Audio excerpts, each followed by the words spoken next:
My husband and I were in Canary Islands on a trip that our daughter gifted us. During this joyful journey, something unexpected happened. We ran into my ex-fiancé, who is a doctor, along with the friends who stole him from me. They looked down on us and started talking badly about us. But when my husband asked, "Do you know who I am?" everything changed for them, and their lives took a turn for the worse. I'm Jenna, 51 years old, living with my husband, Julian.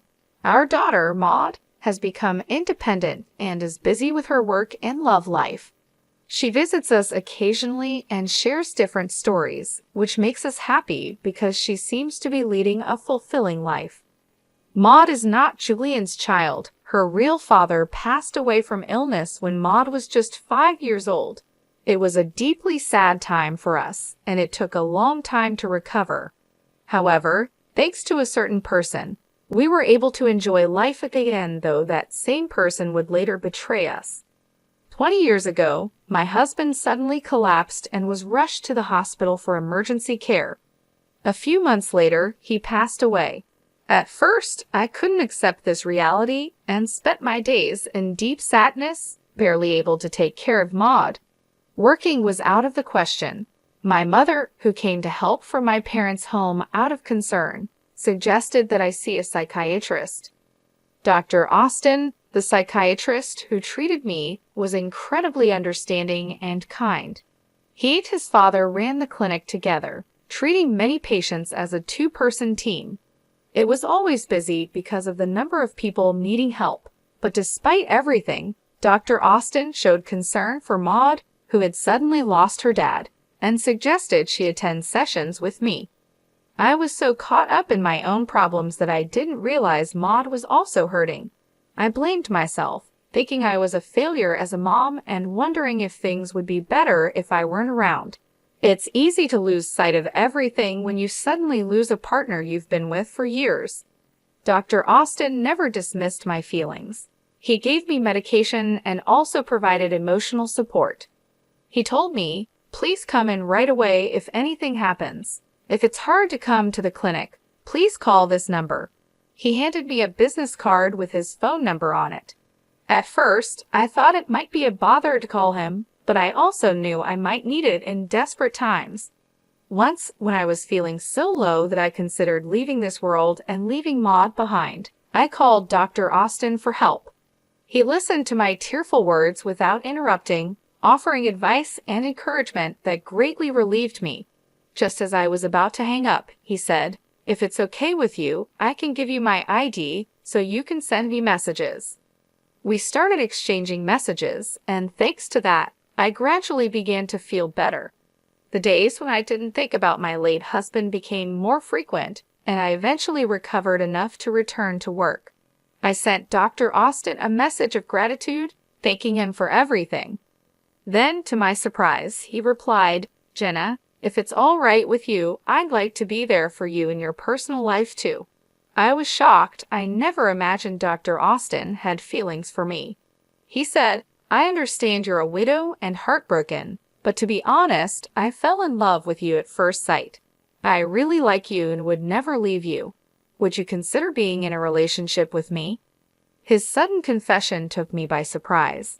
I wasn't aware of his feelings and couldn't believe he would want to pursue a relationship with a patient. Dr. Austin is handsome and well off, so I couldn't understand why he would be interested in a single mother like me. I shared my honest thoughts with him, but he assured me, "You're the only one for me. I can't even think about other women." Hearing this, and considering how much he had supported Maud and me, I decided to start dating him. In hindsight, it was risky for a doctor to pursue a relationship with a patient, especially someone like me, living far from the world of luxury. But despite these concerns, we continued our relationship for about a year. "I want to support Jenna and Maud for life," Austin said when he proposed. After discussing it thoroughly with Maud, we happily got engaged. Austin was very affectionate toward Maud, and they even went to the park together on weekends. One day, at the park, I met Kate again. Her mom, Sydney, and Austin were chatting the whole time. Austin was also great at getting along with the other moms, which made me trust him completely. Even though we weren't married yet, he was already involved with the mom friends, and I thanked him for that. Austin just laughed and said, "That's normal. Once we're married, it's the natural thing to do." I thought Austin was truly wonderful. Then one day, in the middle of our happy life, Kate said something that caught me off guard. She told me that Austin was going to be her dad soon, just like he was going to be Maud's dad. I was stunned for a moment, but brushed it off, thinking it was just a child's imagination. Austin was great with kids, and I figured Kate just liked him and was pretending. So I didn't think much of it. But that night, everything changed. Austin told me, "I'm sorry, but let's forget about the marriage." I was confused and immediately asked him why. He confessed, "Actually, I've fallen for someone else." Maud's words flashed through my mind, and I asked, "Don't tell me it's Sydney, Kate's mom." Austin froze, his face turning pale. Seeing his reaction, I realized he had planned to break up with me without mentioning Sydney. It shocked me that he would go after a married woman, especially the mother of Maud's friend. I felt betrayed and pleaded with Austin, trying to hold back my tears. But he cut me off, shouting, "Shut up." I was stunned by his sudden change. Luckily, Maud was staying at my parents' house at the time. Austin then added, "Sydney is more beautiful than you, and we're more physically compatible. Besides, you've been rejecting me lately because of Maud." I couldn't believe he chose Sydney for such shallow reasons. Whether Austin initiated it or Sydney did, it didn't matter, they both had crossed a line. As I tried to process everything, Austin made a cruel remark, saying he was drawn to the idea of being with a grieving widow.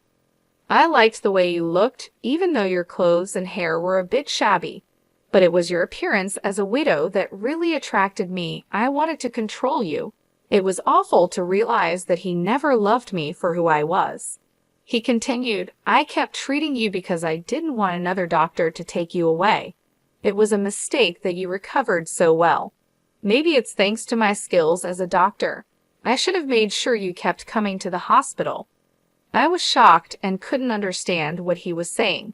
As Austin continued his hurtful words, I quickly became disillusioned with him. I had had enough and said, "Let's break up, and you'll pay compensation for breaking off the engagement." Austin looked surprised for a moment, but seemed eager to be with Sydney. "I'm a doctor, and money is no problem for me. Here, take it. With your poor appearance, you should go to a beauty salon. But since you'll be a single mother now, maybe not."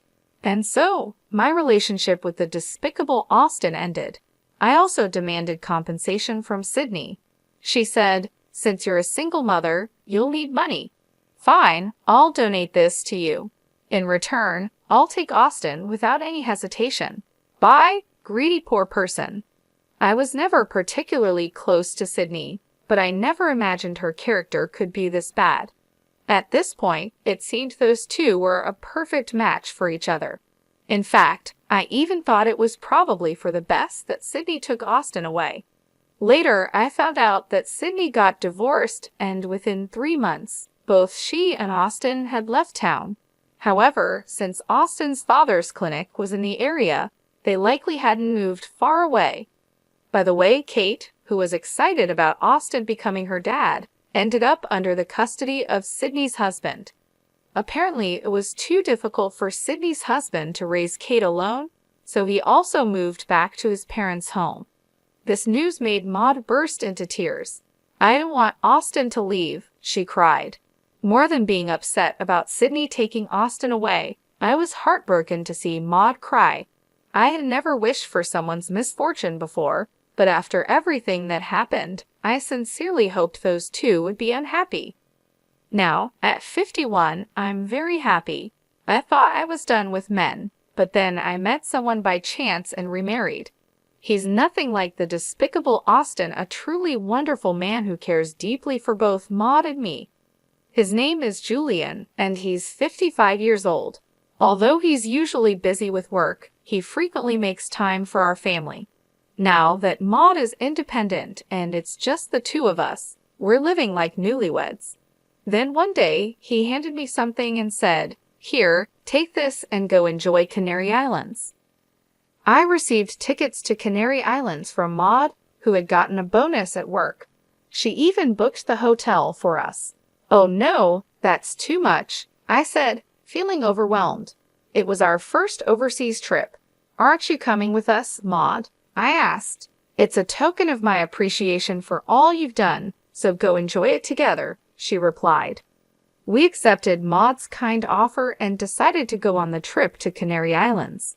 It was our first overseas trip as a couple, and it was incredibly fun. After a long day of sightseeing, we headed back to our hotel. Suddenly, I heard a voice. "Huh, is that Jenna?" I turned towards the voice and, to my surprise, saw Austin and Sydney, the ones who had betrayed me at the same hotel we were staying in. "Who's that?" Austin asked, pointing at Julian. "He's my husband," I replied. Both of them started laughing. "You remarried, but your new man looks, I don't know, kind of poor," they said, suddenly insulting Julian. It's true that Julian isn't fussy about his appearance and rarely wears brand-name clothes. "Excuse me, but what brand is that outfit?"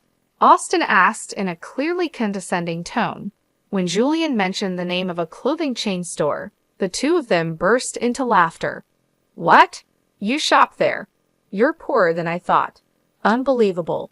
Isn't that the store where only really broke people shop?"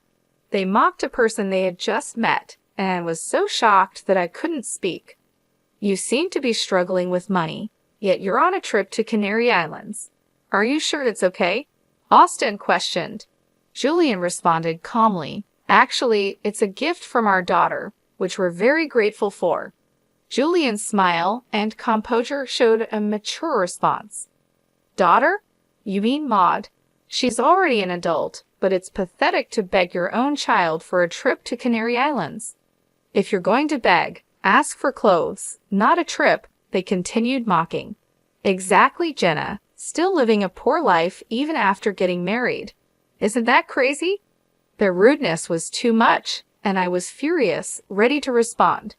But before I could say anything, Julian spoke up. "Excuse me, but Jenna is not poor. While it's questionable to berate a stranger, I cannot tolerate insults toward Jenna." Julian stood up for me. "Huh? What are you trying to prove, poor man? Do you even know who I am?" "I'm a doctor," Austin boasted while laughing. "Really?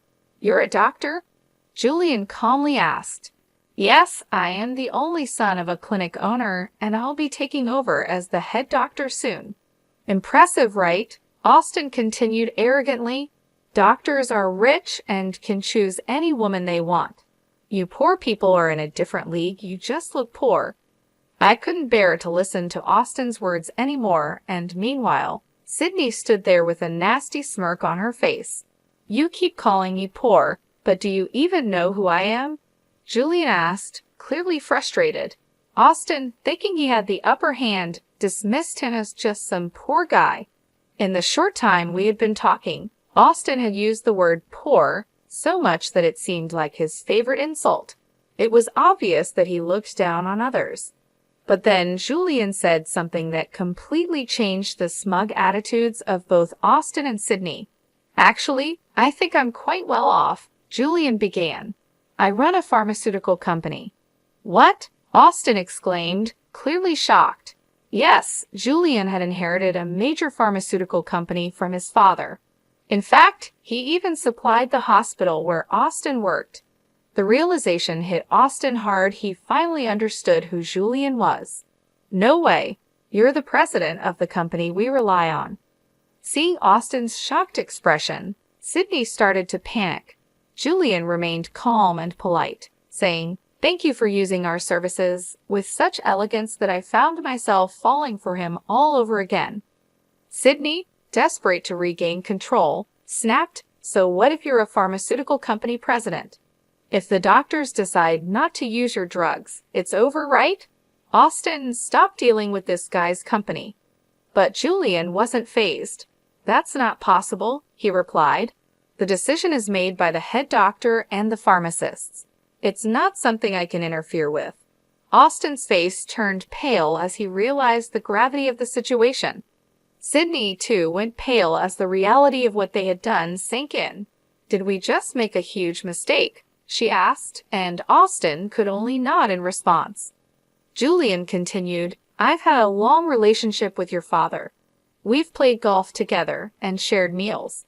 Our relationship has grown from just a business one to a friendship." Hearing this, Austin deeply bowed and apologized. "I'm so sorry. I'll speak to my father, the head doctor, about this." Meanwhile, Sydney stood there in a daze, and Austin looked utterly defeated. "That's not going to work," Julian said calmly. "The moment you insulted Jenna, I started recording everything." He had sensed the hostility in the air and had begun recording the conversation on his phone right away. "I really am sorry," Austin stammered. "I shouldn't have called you poor." He was apologizing profusely now. Julian approached him, his voice firm. "Jenna has told me before that her ex-fiancé was a jerk, the worst kind. And now, here you are, with Maud's friend's mom, still insulting Jenna. There's a limit to how much you can disrespect someone." Julian's words hit Austin hard, leaving him speechless. Both Austin and Sydney fell completely silent, realizing the full extent of their mistake. I felt a wave of happiness as Julian stood up for me, and his courage inspired me to confront Austin and Sydney as well. Ever since they got together, I had always thought Austin was just right for Sydney cheating while having a child and insulting people without a second thought. "You two are perfect for each other with your terrible characters," I said, my voice steady. "So thank you, Sydney, for taking such a lousy man off my hands." The two of them probably never expected me to speak up like that. I continued, "And what kind of nerve do you have, insulting someone you've just met, especially on a vacation? My husband, no less, calling him poor and whatnot. How old are you both? Is your mind all right? To anyone watching, you two seem like the crazy ones." At my words, I saw a hint of realization cross their faces. "No, we were just drunk," Sydney stammered. "And seeing you after so long, looking so happy, she trailed off, trying to excuse their behavior. "Such an excuse is unacceptable," I replied firmly. "So being drunk excuses anything. And what does it matter if I looked happy? It's sad that you can't be happy for someone else's happiness." Julian addressed them calmly but firmly. "We might never meet again, but don't ever say such terrible things again." With those parting words, we walked away, leaving them standing there, still trying to apologize. As we left, I could hear them saying, "I'm really sorry," over and over. Julian, still angry, decided to send the recording he had made to Austin's father. Not long after, Austin's dad called. After Julian explained the situation, it was clear that Austin's father was furious. Having met him a few times, I knew he was a strict man, and this news would not sit well with him. I could easily imagine Austin facing the wrath of his father. After their conversation, Austin's dad called us to apologize and said he would deal with Austin. Then he hung up. For Austin and Sydney, it must have been the worst Canary Islands trip ever. If they hadn't confronted us that day, we could have been enjoying ourselves at the hotel instead. A few days later, something unexpected happened. Austin's dad, along with Austin and Sydney, showed up at our house. Sydney was wearing light makeup, and both of them had noticeably red faces, clearly embarrassed. "We are truly sorry for what we did," they apologized sincerely. Acknowledging that they had wronged us, they offered a substantial amount of money as compensation. At first, we refused, but they insisted, so we accepted it. After that, the three of them left. Later, Austin's dad told Julian that Austin and Sydney had gotten divorced. It turned out that Austin's father had pressured them into it. He had never approved of their marriage from the start. Moreover, Austin was supposed to take over the family clinic, but that plan was now off, and he even faced a salary cut. As for Sydney, I didn't know what became of her afterward, but I recently heard a rumor that she was spotted working in a mature women's delivery service, looking quite haggard and struggling. Who could have imagined such an ending for someone who abandoned her child and stole her classmate's mom's fiancé? But I thought it was their responsibility to deal with the consequences of their actions.